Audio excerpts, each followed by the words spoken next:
আসসালামু আলাইকুম। বাংলাদেশ বেতার গোপালগঞ্জ। খবর পড়ছি হাফিজা খানম। প্রধান উপদেষ্টা ডক্টর মোহাম্মদ ইউনুস বলেছেন, বাংলাদেশকে এখনই পরিচ্ছন্ন, নিরাপদ ও সাশ্রয়ী জ্বালানি সমাধানের দিকে অগ্রসর হতে হবে, যাতে দেশ টেকসই অর্থনৈতিক উন্নয়নের নতুন পথে এগিয়ে যেতে পারে। বৃহস্পতিবার রাতে অ্যানথ্রোপোসিন ইনস্টিটিউটের চেয়ারম্যান কার্ল পেজ ও তার সহকর্মীদের সঙ্গে এক ভার্চুয়াল সম্মেলনে দেওয়া বক্তব্যে তিনি একথা বলেন। প্রধান উপদেষ্টা বলেছেন, বিশ্বের ঘনবসতিপূর্ণ ও জলবায়ু ঝুঁকিপূর্ণ দেশগুলোর একটি হিসেবে বাংলাদেশ দীর্ঘদিন জীবাশ্ম জ্বালানির উপরে নির্ভরশীল থাকার সামর্থ্য রাখে না। তিনি বলেন, এখন সময় এসেছে বাংলাদেশকে গুরুত্ব সহকারে বিকল্প পরিচ্ছন্ন জ্বালানি বিবেচনা করার, যার মধ্যে বৃহৎ পরিসরে সৌরবিদ্যুৎ স্থাপন অন্যতম। পরবর্তী প্রজন্মের পারমাণবিক প্রযুক্তি এবং হাইব্রিড সিস্টেমে অগ্রগতির কথা উল্লেখ করে কার্ল পেজ বলেন, নির্ভরযোগ্য শূন্য কার্বন বিদ্যুৎ সরবরাহ করতে সক্ষম। তিনি বলেন, বার্জ্যভিত্তিক পারমাণবিক রিয়্যাক্টরগুলো সাশ্রয়ী, কম রক্ষণাবেক্ষণ প্রয়োজন এবং বাংলাদেশের ক্রমবর্ধমান শিল্প খাতকে কয়েক দশক ধরে বিদ্যুৎ সরবরাহ করতে সক্ষম। পেজ বলেন, পারমাণবিক শক্তি আজ আর বিশ্বব্যাংকের মতো বড় উন্নয়ন অর্থায়ন সংস্থাগুলোর কাছে নিষিদ্ধ বিষয় নয়। ইন্দোনেশিয়ার মতো দেশ ইতোমধ্যে তাদের ক্রমবর্ধমান জ্বালানি চাহিদা পূরণে এই প্রযুক্তি গ্রহণ করেছে বলেও উল্লেখ করেন কার্ল পেজ। বিএনপির জাতীয় নির্বাহী কমিটির সহ সাংগঠনিক সম্পাদক সেলিমুজ্জামান সেলিম বলেছেন, খেলাধুলার মাধ্যমে যুব সমাজকে মাদক থেকে ফিরিয়ে আনা সম্ভব, তাই খেলাধুলাই পারে মাদকমুক্ত সমাজ গড়তে। আজ বাংলাদেশ খেলাঘরগুলোতে মাধ্যমে জাতীয় পর্যায়ে অনেক এগিয়ে। খেলাধুলা শারীরিক ও মানসিক বিকাশ ঘটায়। যুব সমাজ খেলাধুলার মাধ্যমে মাদক থেকে বিরত থাকতে পারে। গতকাল বিকেলে গোপালগঞ্জের কাশিয়ানী উপজেলার কুমার নদে আবহমান গ্রাম বাংলার ঐতিহ্যবাহী নৌকাবাইজ প্রতিযোগিতা অনুষ্ঠানে বিজয়ীদের মাঝে পুরস্কার বিতরণকালে তিনি একথা বলেন।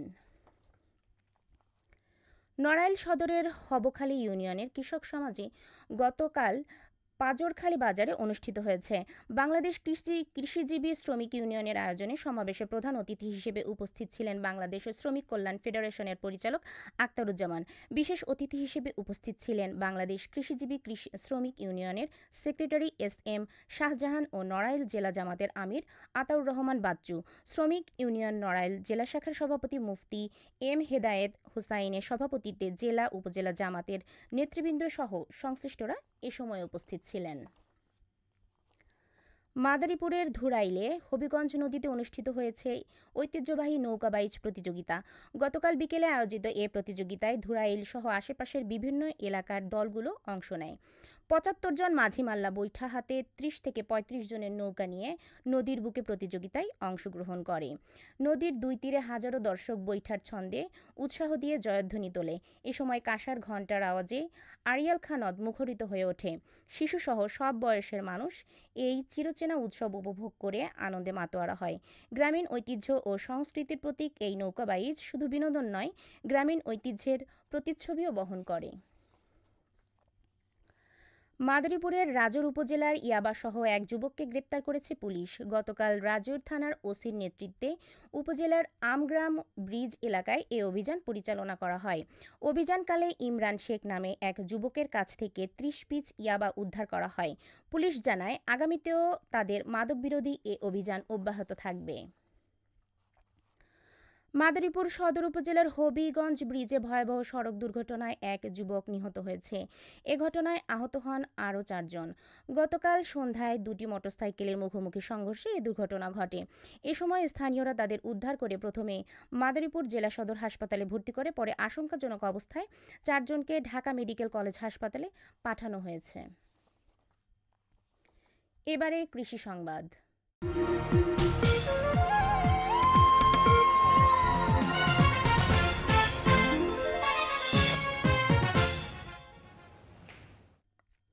গোপালগঞ্জে ১৩৫ হেক্টর জমিতে মরিচের চাষাবাদ করা হয়েছে। জেলা কৃষি অফিস জানিয়েছে, জেলার এসব জমি থেকে এবছর ৪০৫ মেট্রিক টন মরিচ উৎপাদিত হবে। খেলার খবর, ফুটবল।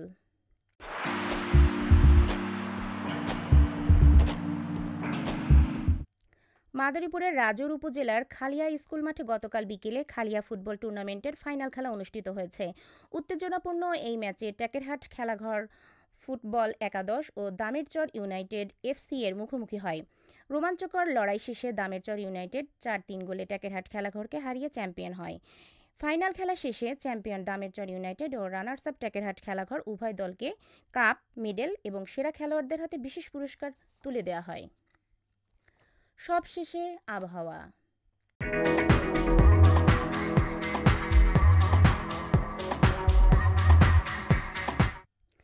আজ বেলা ১টা পর্যন্ত আবহাওয়ার পূর্বাভাসে বলা হয়েছে, দেশের অভ্যন্তরীণ নদীবন্দর সমূহের জন্য কোনো সতর্কবার্তা নেই এবং কোনো সংকেতও দেখাতে হবে না। খবর শেষ হলো। আমাদের পরবর্তী খবর প্রচারিত হবে আগামীকাল সকাল ৮টা ৩০ মিনিটে বাংলায়।